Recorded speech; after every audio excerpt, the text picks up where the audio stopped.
I'm here at a private ranch in Texas that's breeding endangered rhinos, but I can't tell you where I am or the name of this place. It's simply too dangerous. Today, I'm talking to Mike from the Fort Worth Zoo. Along with the International Rhino Foundation, he and the owners of this ranch are breeding black rhinos. They used to be the most abundant rhino species, but then populations plummeted from around 850,000 to fewer than 5,000 animals. Mike, tell me a little bit more about the original threats facing rhinos versus what we're seeing today with poaching and these organized crime syndicates. Just like with many wild animals, it was originally habitat alteration. More and more of their habitat was converted into farmlands and villages, and as populations of humans expanded, they were just pushed into smaller and smaller areas. There's always been a threat for their horn, but it's never been the industry that it is today. If they didn't have that horn, they would probably be a much safer animal. And things are worse now than ever. The media just reported devastating news out of South Africa. 146 rhinos have been killed for their horns during the first 2 months of 2014 alone. Now that we know that poaching is an international, extremely organized effort by the same people who are working with guns or drugs or human trafficking, is it safe to say that even here in Texas, we need to be worried about people trying to poach the horns of these incredible animals? I think with the value that's put on these horns, it's a threat anywhere. And it's not just in Africa and Asia, as you say. Just recently, there was a trial in Fort Worth, the Metroplex itself. So it's all over. Even though rhino horn is made of keratin, the same substance in our hair and nails, some cultures believe it contains medicinal or mystical value. Sadly, these unscientific opinions have decimated rhinos. By captive breeding, we can study these animals much closer than we can in the wild. We can understand their natural needs, their husbandry, and a lot of the health issues. So a lot of the health issues we see in captivity, the treatments will apply to wild animals once they are in a situation where they're more intensively managed in the wild. Are there specific goals or guidelines for how often these animals are breeding and how many young you would actually like to see born at this private ranch? This species is so critically endangered and so rare that we want calves on the ground. That's the most important thing right now, is keep these females pregnant as they would be in the wild and get as many calves on the ground as possible to grow the population.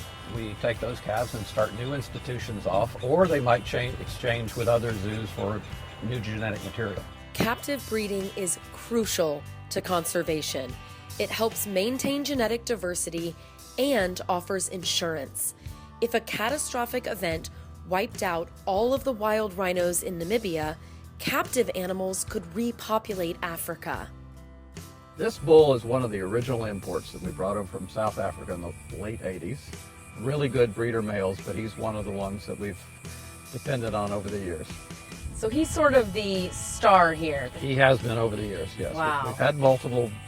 And he's an old man now, too. This bull is over 45 years old now. So here in South Texas, these rhinos have access to habitat, grasses and shrubs that they might find back in Africa. Well, that's one of the reasons why we're trying to recruit more ranchers, because this is ideal habitat. The feed is very natural. If you're trying to enlist the help of a new private ranch, what type of ranch or rancher are you looking for? We clearly have to have someone that's interested in conservation and conservation outside of their property. It takes a real devotion and care to put the effort that it takes to breed these animals. How was he actually transported from Africa to the U.S.? How does that even work? So this is a rhino-specific crate, right? Very, very custom made for a rhino. How do you And come upon one of these? Black rhino, you build them. You do. You You don't go on custom build eBay and order one. Don't believe so. Haven't actually shopped for Yeah. that.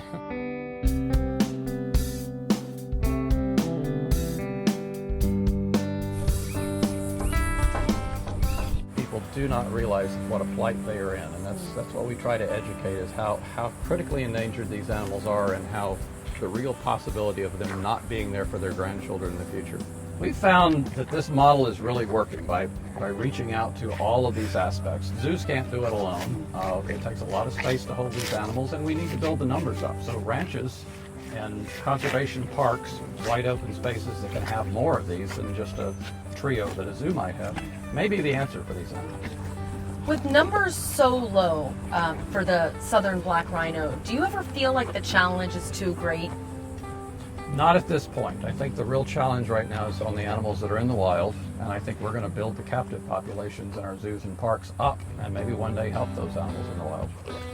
I think 20 to 30 years in the future that we'll probably have somewhere in the numbers of 200 to 250 of these animals in our parks, and hopefully by that time we'll be producing offspring that can go back to protected areas in the wild. Mike, it is such a pleasure to be here to see these incredible animals in a habitat just like what they would have back home in Africa. And I just hope that things continue to go well. I wish you all the best in your efforts. Well, thank you. And we've been glad to be here with you and be able to share this girl with you, and she's been surely appreciative. Yeah, of I think your she's having a treats. good time too. I had a terrific time touring the ranch and seeing the 7 spectacular rhinos that live there. With 9 births under their belt, the Rhino Ranch is a clear success.